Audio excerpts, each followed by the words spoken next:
इस्लाम की इस अजीम छवि को, इस अजीम सूरत को मस्ख करने के लिए सिर्फ गैरों ने नहीं, जुब्बा टोपी पहनने वाले, दाढ़ी रखने वालों ने भी बदनाम करने में कसर नहीं छोड़ी है।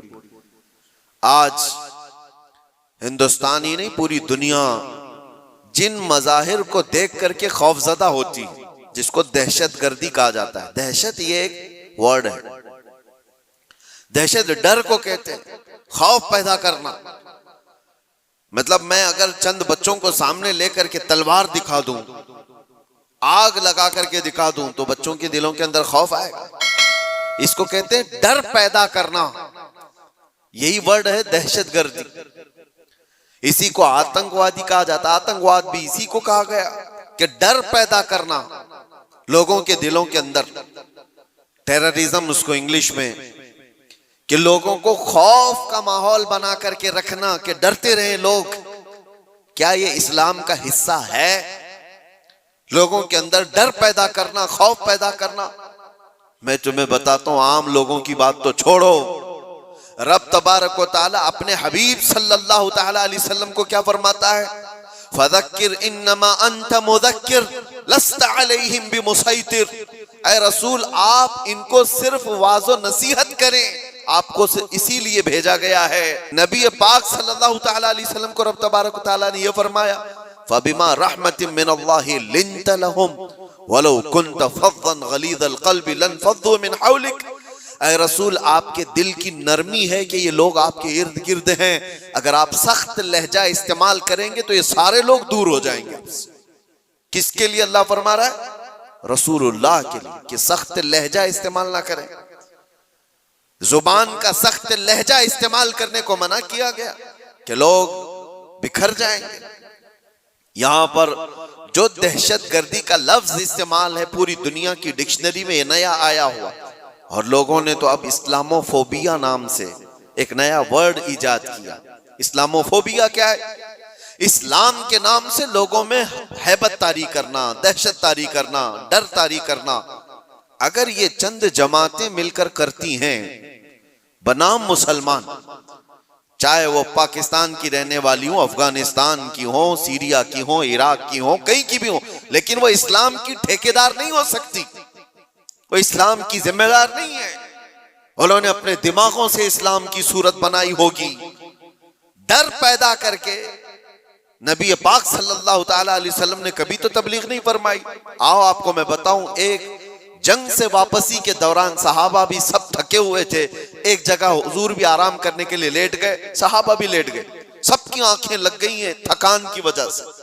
और हुजूर पाक सल्लल्लाहु तआला अलैहि वसल्लम अपनी तलवार एक दरख्त के पास लटकाए हुए उस दरख्त के नीचे आराम फरमा रहे हैं।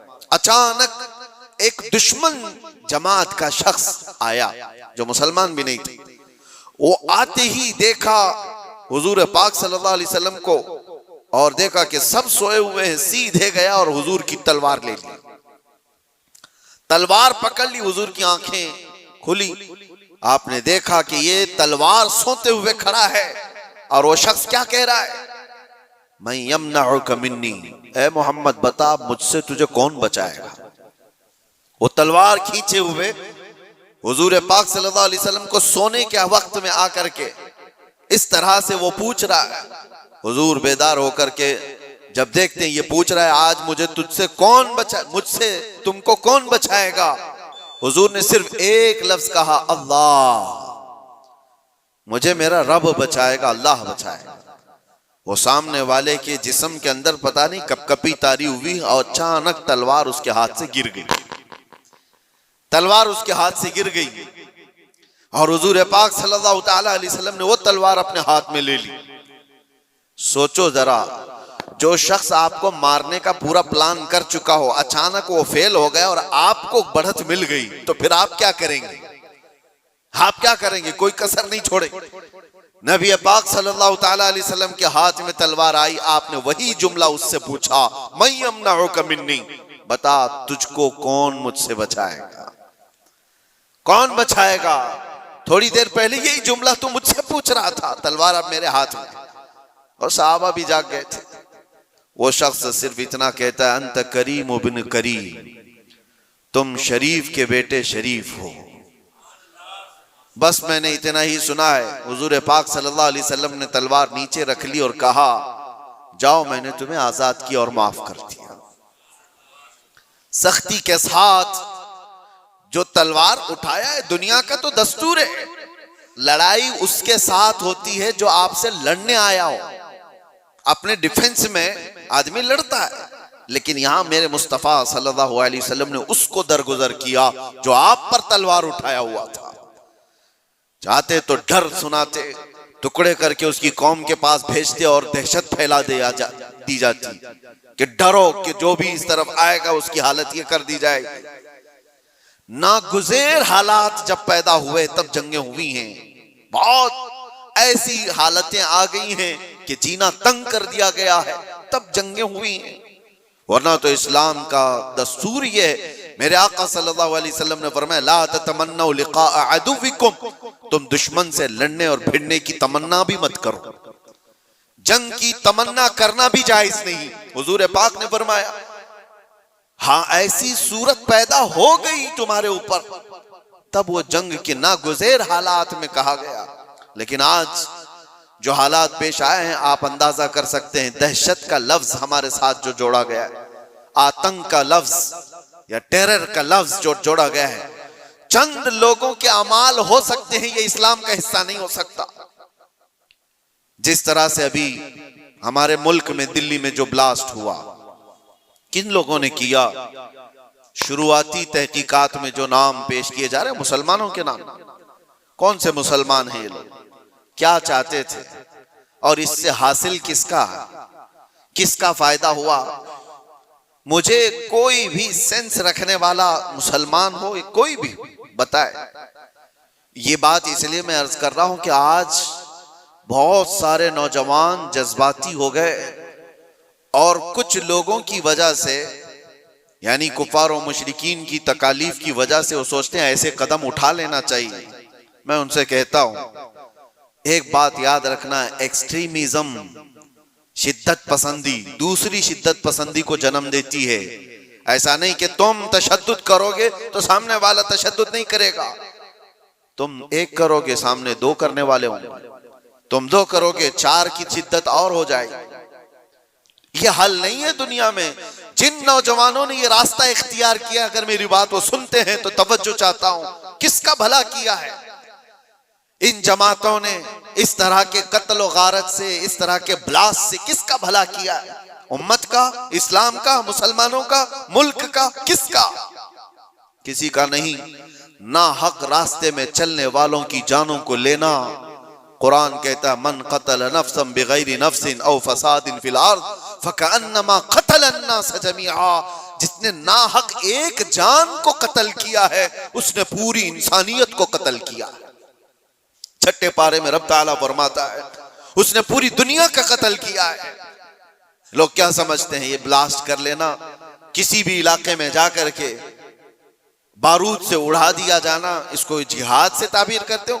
जिहाद की वो जो आला और पाकीज़ा सूरत है उसको मस्ख करते हैं, उसको लोगों के दरमियान बुरी शक्ल पेश करने के लिए। मैंने तो कभी आज तक ये महसूस भी नहीं किया। इराक के भी बहुत सारे सफर किए। चंद सालों पहले पूरी दुनिया में ISIS ने अपनी दहशत पैदा करके रखी थी। क्या थी ये जमात? कभी भी करीब से देखने वाला और पढ़ने वाला समझ सकता था, इस्लाम की बूबास भी इन्हें नहीं लगी।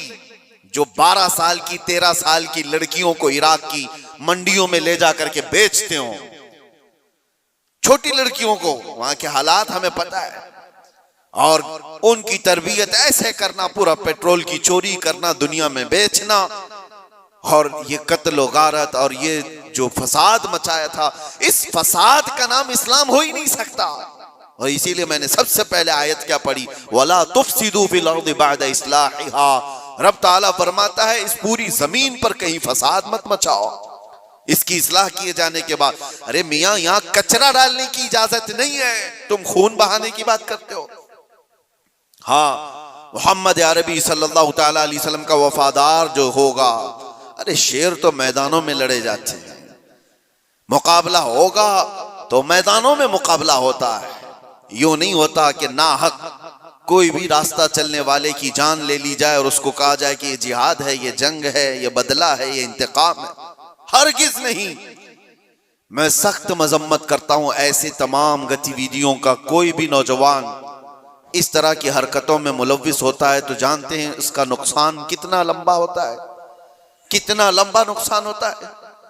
उन जालिमों ने जो कुछ भी किया, चंद महीनों पहले कश्मीर में जो हुआ था, पहलगाम में चुन चुन करके जिन लोगों को मार दिया गया था, वो जो सैरो सियाहत के लिए गए थे वो किसके दुश्मन थे? किसके दुश्मन थे? जिनको उन्होंने पकड़ पकड़ करके नाम पूछ करके मारा, वो किसके दुश्मन थे? क्या इस्लाम के दुश्मन थे, मुसलमानों के दुश्मन थे, या तुम्हारे कुरान हदीस किसी की दुश्मनी की थी जिनको पकड़ के मारा गया? क्या इस्लाम में इस बात की इजाजत है कि कहीं पर भी कोई घूमने आए और उसको मार दिया जाए? उन जालिम कुत्तों ने जिन लोगों को मारा, उसके बाद जो दहशत फैलाने की कोशिश की, उसका असर क्या होता है? दुनिया में और दूसरी जगहों पर गैर मुस्लिमों के पास यही मैसेज जाता है कि ये इस तरह तन्हा पाकर कहीं पे भी कत्ल कर सकते हैं। पूरे मुसलमानों को उन्होंने खतरे में डाला। आज जो हुआ इसका भी असर वही होगा जो 9/11 के बाद हुआ था। आपको पता है 2001 में अमेरिका के अंदर जो बिल्डिंगें गिरा दी गई थी जिसमें 3000 लोग करीब मारे गए थे, वर्ल्ड ट्रेड सेंटर पर जो हमले हुए थे, उसकी तहकीकात हुई। उसके बाद फिर कई सालों के बाद अफगानिस्तान से जिम्मेदारी कबूल की एक जमात ने कि इसको हमने किया, लेकिन उसका असर क्या हुआ जानते हैं? तकरीबन 11-12 साल तक उस शहर में ऐसे हालात हो गए थे कि मुसलमानों का जीना तंग हो गया था। कोई देखना नहीं चाहता था किया किसने, लेकिन कसूर भर कौन रहा है?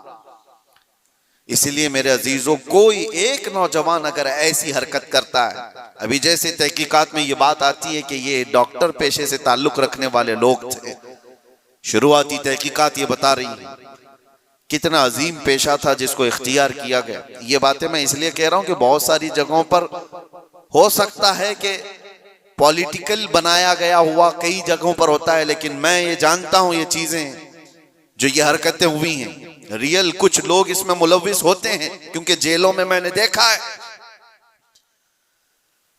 पुलिस एटीएस सबको यूं ही उठा करके नहीं भर देती, इनके हालात होते हैं, हमने खुद देखा है, इनसे बात भी किया है।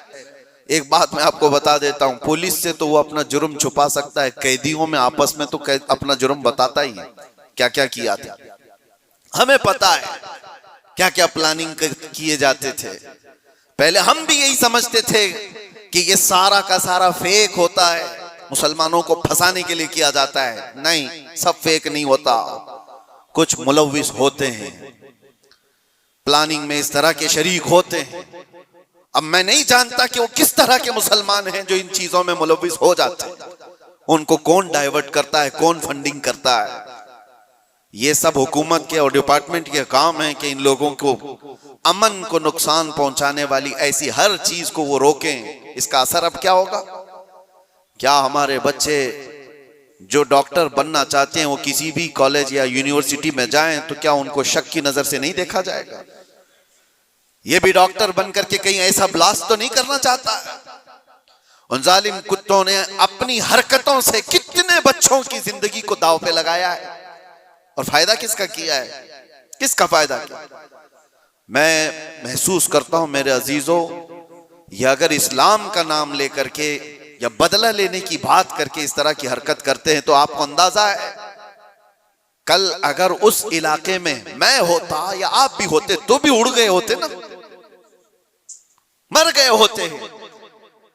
उन्होंने किसी को नहीं देखा है कि चलने वाला कौन है, क्या है। क्या यही इस्लामी जंगों का निजाम है? क्या ये रसूलुल्लाह सल्लल्लाहु तआला अलैहि वसल्लम की तालीमात का कोई एक हिस्सा है? सुनो, मेरे आका सल्लल्लाहु तआला अलैहि वसल्लम प्रॉपर जंग में भी जब भेजते थे तब भी सहाबा को फरमाते थे, रास्ता चलते हुए कोई बैठा हुआ आदमी हो तो उसकी तरफ तलवार नहीं उठाना।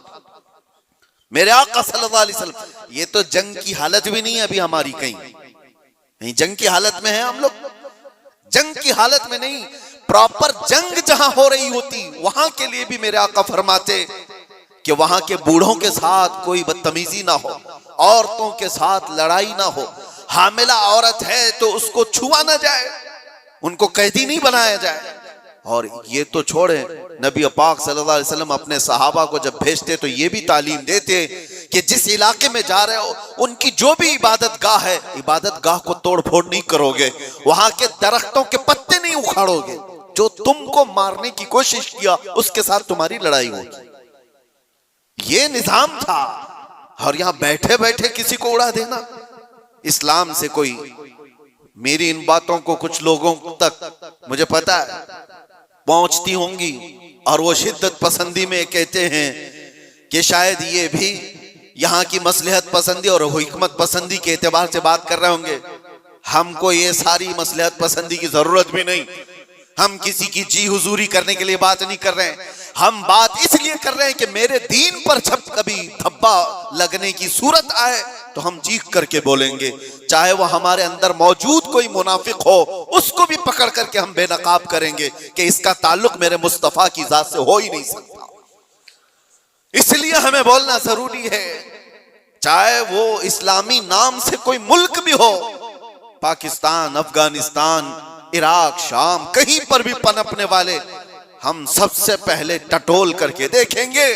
तुम्हारे चेहरे को देखकर, तुम्हारी दाढ़ी को देखकर, तुम्हारे जुब्बे कुब्बे को देखकर, तुम्हारे निजाम हुकूमत को देखकर हम ये नहीं समझ लेंगे कि ये खलीफा आ गया है, ये इस्लाम का बोलबाला आ गया है। सबसे पहले हम टटोल करके देखेंगे कि इसकी सीरत सिद्दीक़ अकबर से मिलती है या नहीं, फारूक आजम से मिलती है या नहीं, उस्मान और अली से मिलती है या नहीं, इसकी तालीमात में मेरे मुस्तफा का इश्क झलकता है या नहीं।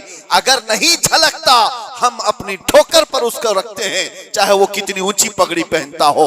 हाँ, अगर मेरे मुस्तफा का वफादार है तो किसान का बच्चा भी हो तो हमारे सर का ताज। मेरे अजीजों, बस मैं ये बात इसलिए अर्ज कर रहा हूं कि लोगों ने जो शक्ल बिगाड़ने के लिए कोशिशें की हैं, आप सबकी भी जिम्मेदारी है। आप जानते हो, मैंने कैद की हालत में देखा था कुछ वो लोग जो सिर्फ और सिर्फ सोशल मीडिया पर ऐसे एक्टिव थे कि उनको सारी खबरें मालूम थी, कहां क्या क्या हो रहा है। मतलब दूसरे मुल्कों में जो ये टेरर एक्टिविटीज हो रही हैं, सारी चीजें, और वो बंद भी हैं, कैद भी हैं, बहुत सारे ऐसी सारी चीजें मैंने देखा। तो इन चीजों में तुम्हें किसने हुक्म दिया है? अल्लाह ने, रसूलुल्लाह ने, कि तुम ये सारी चीजें करते रहो। नौजवानों, सोशल मीडिया तुम्हारे हाथ में है तो इसका इस्तेमाल भी सही अंदाज से करो, सही तरीकों से करो। जबरदस्ती ऐसे स्टेटस लगाना जो किसी दूसरे के अंदर दहशत पैदा करे, डर का माहौल पैदा करे, हराम है।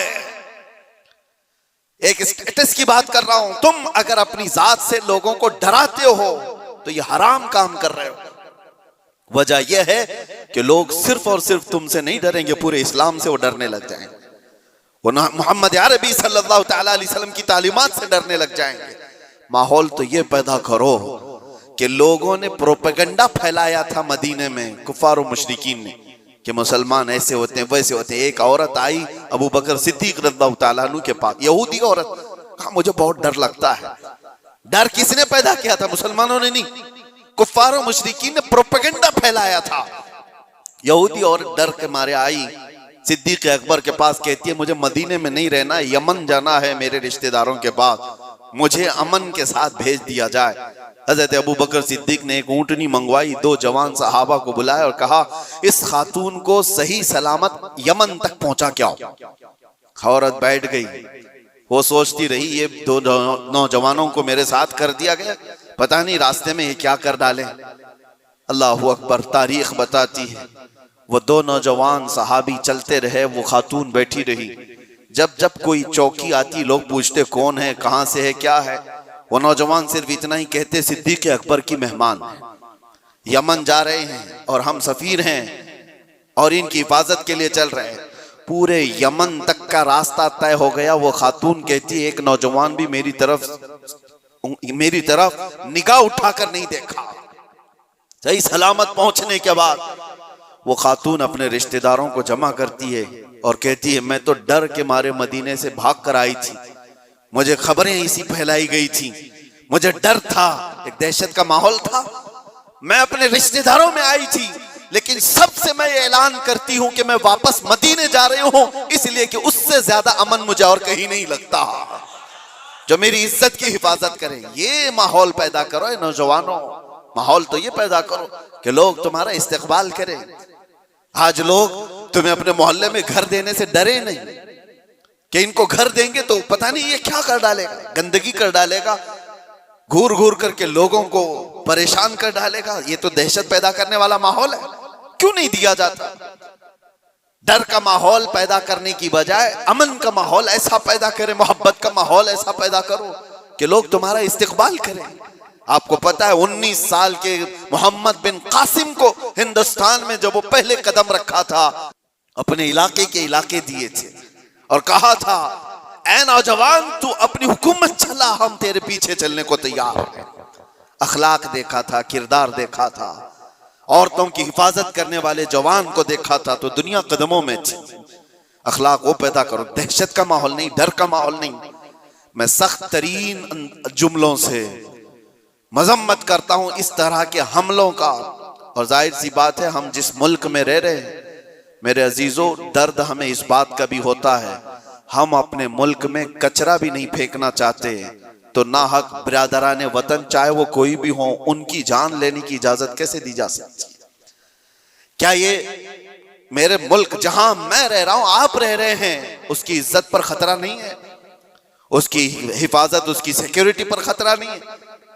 और सिर्फ मुल्क में रहने वालों के अंदर दहशत नहीं पैदा हुई है, पूरी दुनिया में जहां ये मैसेज जाएगा, लोग जो आने वाले होंगे वो डर जाएंगे, पता नहीं इनके यहां ऐसे हालात।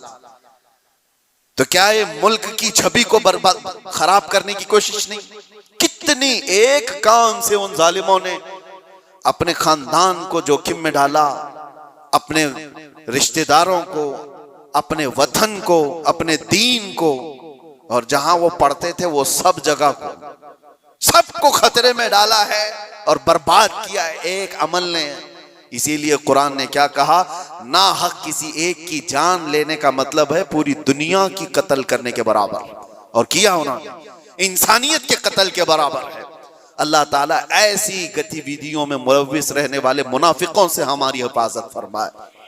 मैं दुआ करता हूं और गुजारिश भी यही करता हूं हर नौजवान को कि इस तरह मैं दरमियानी रास्ता इख्तियार करूं, मुदाहनत भी नहीं कि दीन को छोड़ करके चापलूसी करने के लिए कुछ लोगों की तलवार चाटने के काम किया जाए, उनको राजी करने के काम किया जाए, मैं इस बात का कायल नहीं हूं।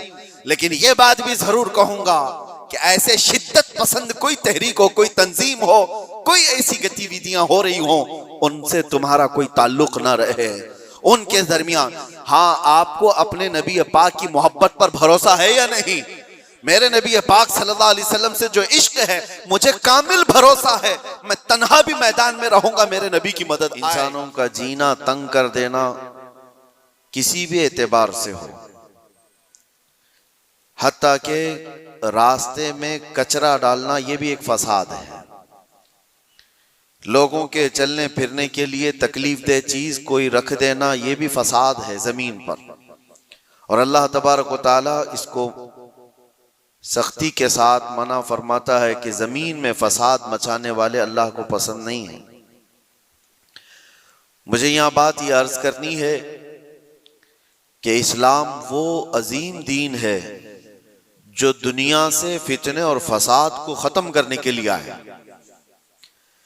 किसी की बालादस्ती, किसी की जबरदस्ती इस दीन पाक में नहीं है।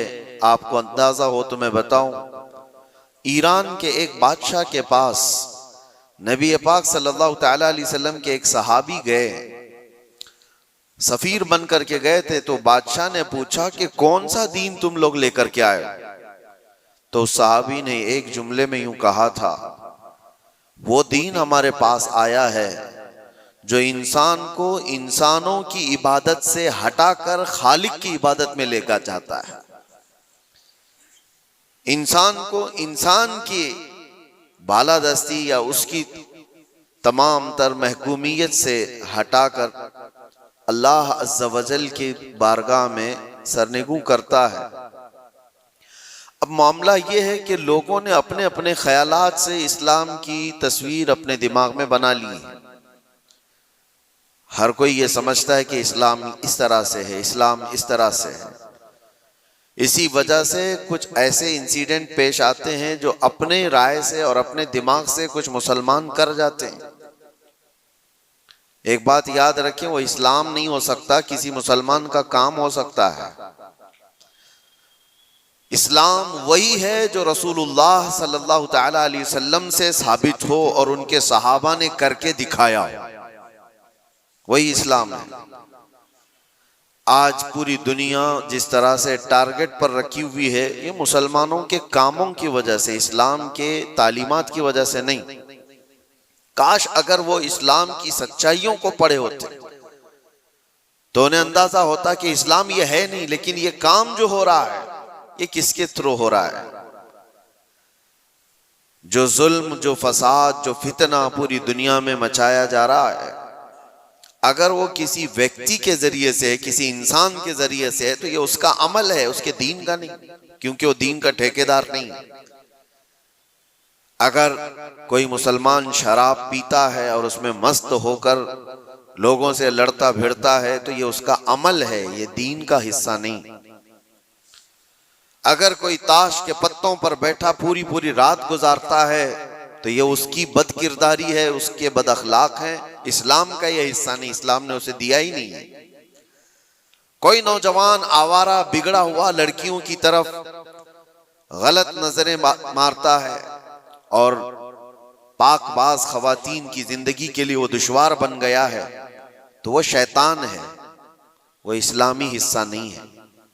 इस्लाम की तालीमात में ये नहीं है। रब तबारक व तआला ने जो दीन हमें अता फरमाया रसूलुल्लाह सल्लल्लाहु अलैहि वसल्लम के जरिए से, वो इतना पाक है, इतना पाक है कि इस पूरी कायनात में इस्लाम आया ही है फितना और फसाद और हर बुराई को खत्म करने के लिए। क्या वजह है कि जिस दौर में इस्लाम की तबलीग व इशाअत हो रही है, मक्का मुकर्रमा में कौन से लोग थे हुजूर पाक सल्लल्लाहु अलैहि वसल्लम के मुखातब? वहां पर कौन लोग थे? वही लोग तो थे जो शराब नोशी में फख्र करते थे, जुआबाजी उनका शियार था, औरतों को बाजारों में लाकर नीलाम कर देते थे, बच्चियां पैदा हो तो गर्दन मरोड़ कर दफन कर देते थे। ये वही लोग तो थे उस वक्त।